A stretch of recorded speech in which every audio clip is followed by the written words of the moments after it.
I feel awful, miserable, but also refreshed. I finally crossed the line. I knew it would come crashing down like this sooner or later. Having become unable to feel anything but disgust for other people, there was no way I could hope to maintain the relationship I'd had before the accident. Today's incident will definitely get back to Koji and Omi, and everyone will be convinced I've had a major change of character. Honestly, I don't care anymore. At least I probably won't be committed for this. I just need to avoid acting any stranger than I already have.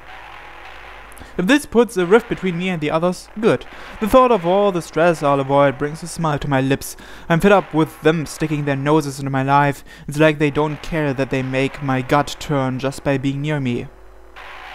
I've been terrified of them until now, but today I struck fear into one of them. In that sense, it's something of a relief, but I'm not entirely without remorse for what happened.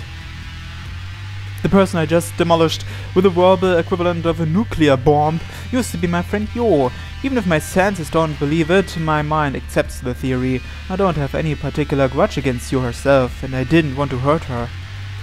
In retrospect, perhaps I should have just ignored her outright. Yo was an attractive girl. I certainly didn't think badly of her. To be honest though, I was annoyed when Koji and Umi tried to stick us together. It felt like they were toying with me, and Yo seemed totally oblivious to the fact that she was dancing to that tune. Her cluelessness was irritating. Still, I knew that none of them meant any harm. Back then, I didn't have any reason to hurt others just to get my way. If having a casual relationship with Yo would keep our circle of friends together, I was willing to make that compromise. Now, however, there is no room in my heart for such forbearance. If merely talking to someone is an ordeal, then how can I be expected to show them kindness? These ruminations have left me exhausted. I want to return to Saya as soon as possible, but thinking about the packed trains and crowded downtown streets between here and home saps my spirit. Catching sight of a nearby bench, I sit down and close my eyes to the horrors of the world. I can't do anything about the stink or the noise, but at least I can calm my nerves enough to rest.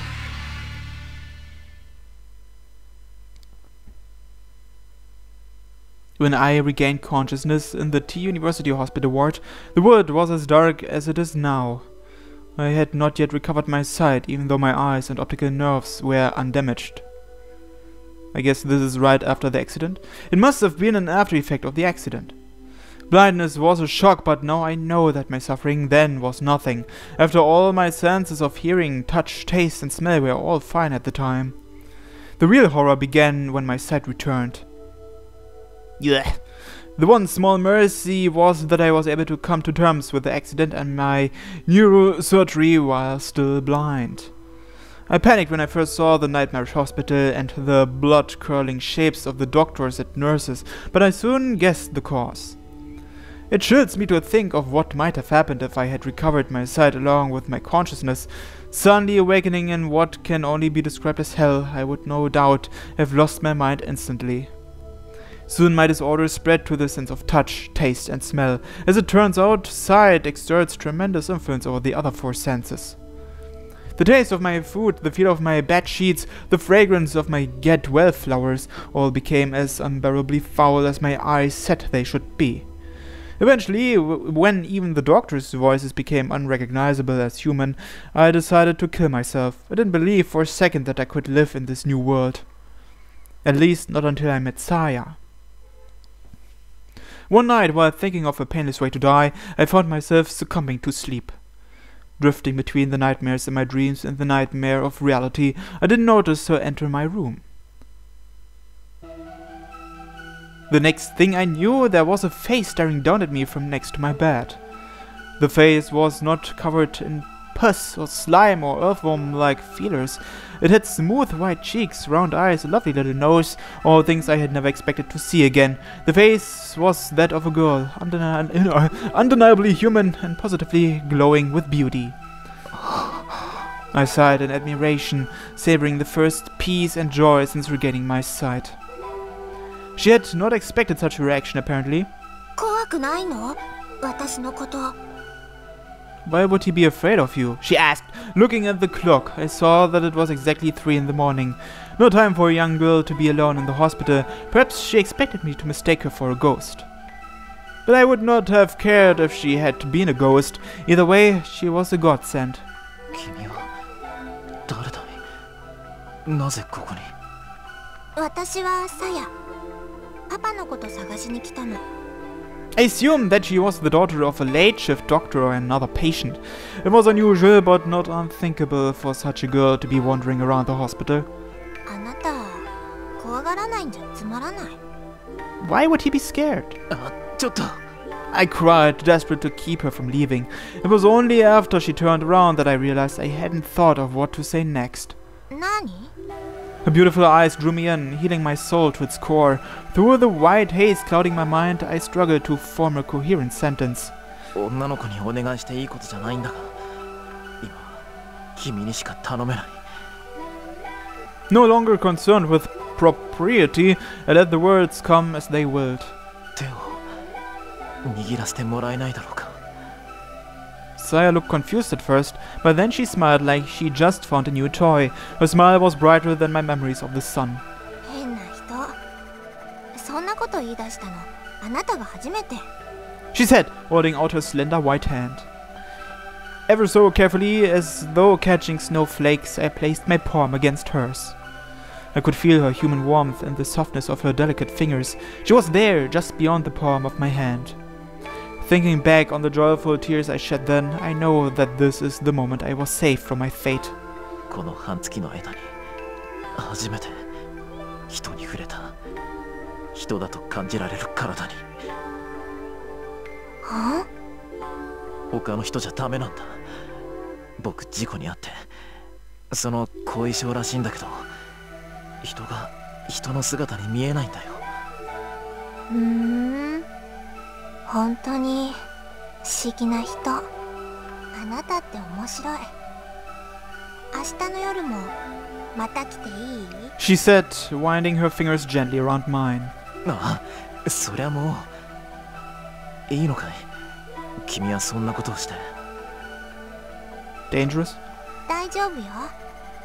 夜は私のものだから。The night belongs to her? What's she talking about? And so our rendezvous began. Saya came to my room every night at 3 a.m., skillfully taking advantage of the duty nurse's shift change. I was astonished to learn that she was living inside the hospital. これだけ広いと隠れる場所には事欠かないから。She said, answering my surprise with a nonchalant smile. She had been living in the suburbs with her father, she told me, until one day he'd suddenly stopped coming home. After she had tired of waiting for his return, Saya had decided one night to sneak into the hospital where he'd worked, and there she'd lived for over 2 months, searching for his whereabouts all the while. 学校には行かなくていいのかい？いいの。勉強は全部パパに教えてもらったから。さやはとっても頭がいいんだよ。She was a strange girl. On the one hand, she looked and talked like an innocent child. On the other, she was remarkably self-reliant, and at times exhibited a sharp intelligence and deep knowledge that many may have found unsettling. I didn't care. Saya was the only other human in a world gone mad. Her existence meant far more to me than the standards of society. 危なくないのか？見つかりそうになったことは。全然平気。ここにいれば食べるものにも不自由しないし、パパのうちに一人ぼっちでいるよりもずっと楽しいよ。入院してる患者さんたちのうち、ちょっと精神的に参ってそうな人を事前にチェックしといてね。Saya continued, grinning mischievously. 時々部屋に真夜中に忍び込んで脅かしたりするの。その人が大騒ぎしても、そういう患者さんの言うことはみんな真に受けたりしないから。結局は悪い夢ってことで片付けられちゃうし。Her confession reminded me that the hospital was famous for its ghost stories. Who could have imagined that there was actually a real girl impishly roaming these hallways? Maybe she is really a ghost. Maybe that's why she's the only one he sees as human. I guess we'll find out sooner or later. じゃあ、僕も最初はそのつもりで。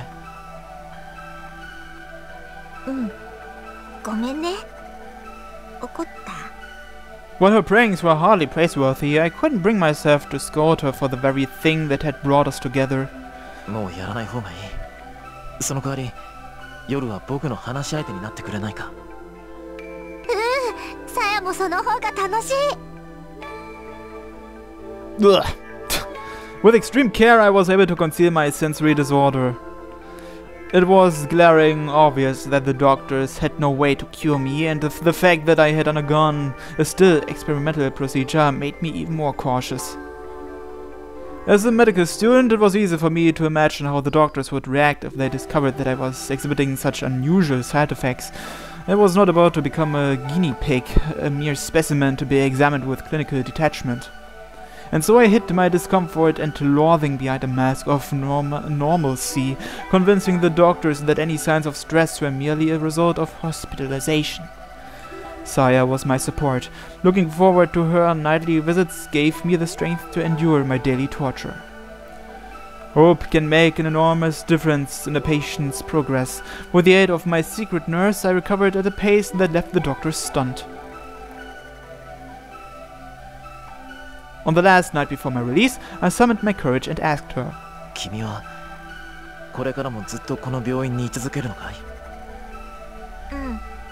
結局パパの手がかりはなかったけど、もう他にいるところもないし、バレそうになるまではいいかなって。In other words, she had no reason to stay. よかったら僕の家に来ないか？ I asked timidly. The question took all the courage I had. え？家族はもういないから部屋はいくらでも余ってる。人目を忍ぶような必要もないし、住み心地もそんなに悪くないんじゃないかと。ずっと文則と一緒に暮らすの？ I was too afraid to ask her what she thought of that, so I hastily offered a deal. 君の父さんのことは代わりに僕が探してあげる。約束するよ。必ず居場所を見つけてみせる。難しいと思うよ、それ。 Why does she think that? Saya said, looking a little embarrassed. 多分パパ、何か悪いことをしてこの病院を辞めたんだと思う。 Something bad? だから警察とかは困るの。なるべくこっそりと探さなきゃいけないし。頑張るよ。どんなことだってやる。僕は。 Unable to control myself, I finally spoke the truth. さやと離れたくないんだ。 At first she looked bewildered, but after a few moments of silence, she said, 少しだけ考えさせて。 That night she left my room earlier than usual. On the day of my release, I managed to smile as I accepted the hideous, foul-smelling celebratory bouquet. The flesh beasts calling themselves Koji, Omi, and Yo came to pick me up. Though they had come to see me many times during my stay, it never got easier to see my friends changed so horribly. My sudden tears of despair drew suspicion, but I managed to explain them away as tears of joy. While we walked to Koji's car, I looked desperately for Saya amid the grotesque scenery. Even as we drove away, I kept watching the hospital fade into the distance, praying for a last glimmer of hope. But Saya never appeared. After Koji and the others dropped me off, I paused a while to regard my surroundings. I had lived my entire life on this block, in this house. There was no other place that I could call home. But nothing was as I remembered. As I walked up the path to the front door and took in the yard where I had spent my childhood, I could feel those memories being defiled by the twisted, festering shapes around me. Inside the house I found nothing familiar, nothing to offer me comfort and warmth. What I had once called home was now a whole other world. I whispered with a smile of self-pity. There was one last stop to make, one last nail to hammer into my coffin. I stepped into the room that had cradled me from childhood. The walls were papered with human entrails, the bed a tangled mass of worm flesh. But none of that mattered. There, curled up on the bed like an abandoned cat, was Saya. As I stood there in shock, she looked up at me and in a tiny, weak voice said, 本当にここにいてもいい? I responded by sweeping her into my arms, embracing her tightly so that she would not escape. Saya did not resist.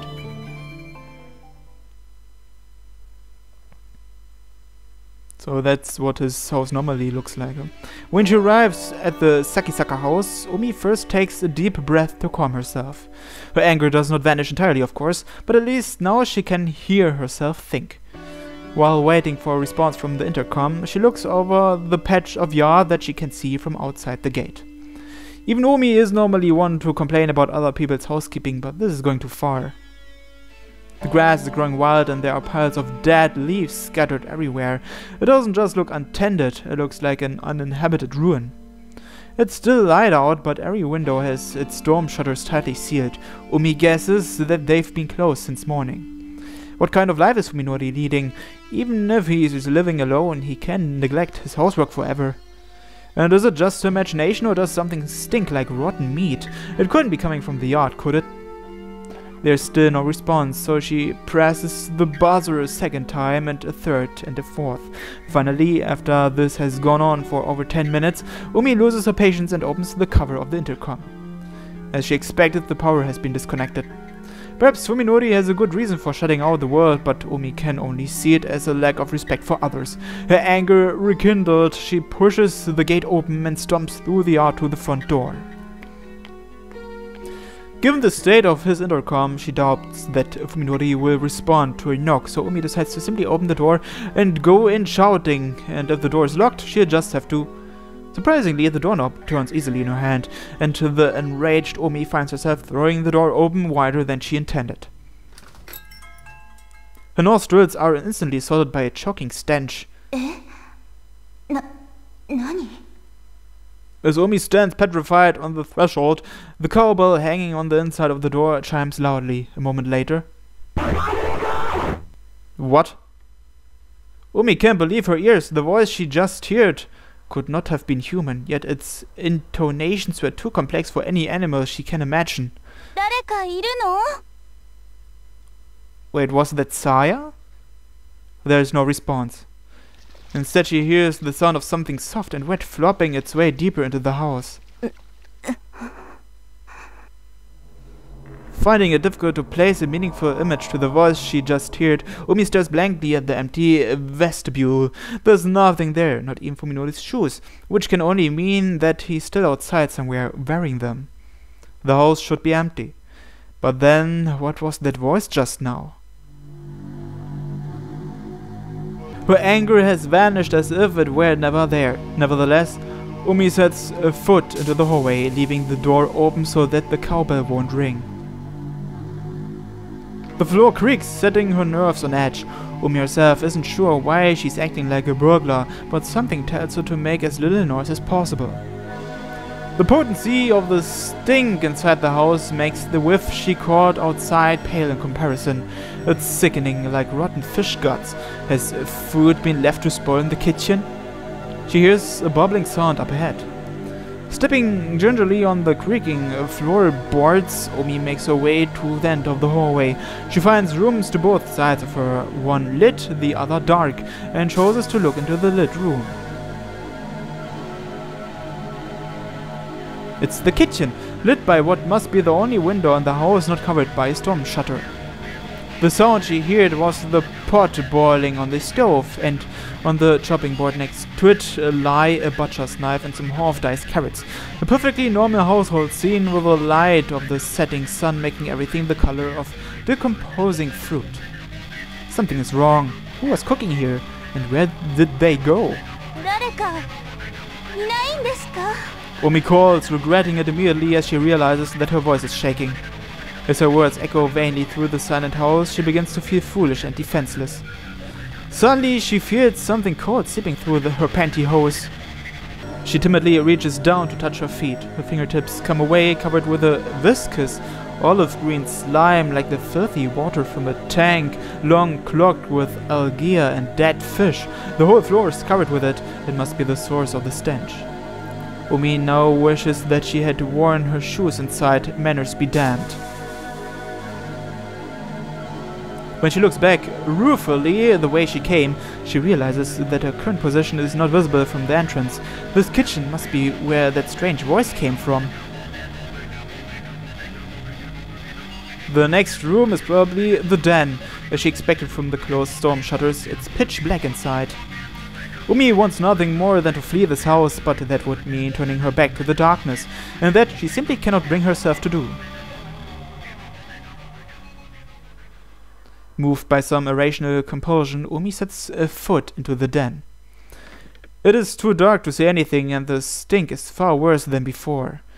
She slides her hand along the wall, feeling for the light switch. Finding it much sooner than she expected, she flips it on like it's her last hope. Oh my. Colors! Colors! So many colors!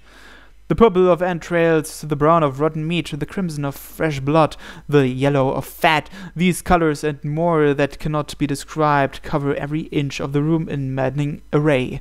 The colors say all that needs to be said about the painter's hatred, malice, and insanity. Umi's legs give out from the shock, sending her to the floor. Slime immediately soaks through her jeans, its cold tendrils creeping up her legs, crotch, and her neck. Her hand flies to her neck, where it is greeted by another drop of chilly slime. Above her, something is dripping down on her head. Making perhaps the worst decision of her life, Umi looks up. The predator clinging to the ceiling, poised to leap upon its prey. She sees it in every detail. Her mouth and nose are sealed before she can scream, and her belly is torn open as something enters to feast on her innards. But by the time she feels any of this, Umi has already gone mad. What the fuck just happened there? You know, I have a theory. Fuminori sees everything that was relatively normal looking before as a gory mess now, except Saya.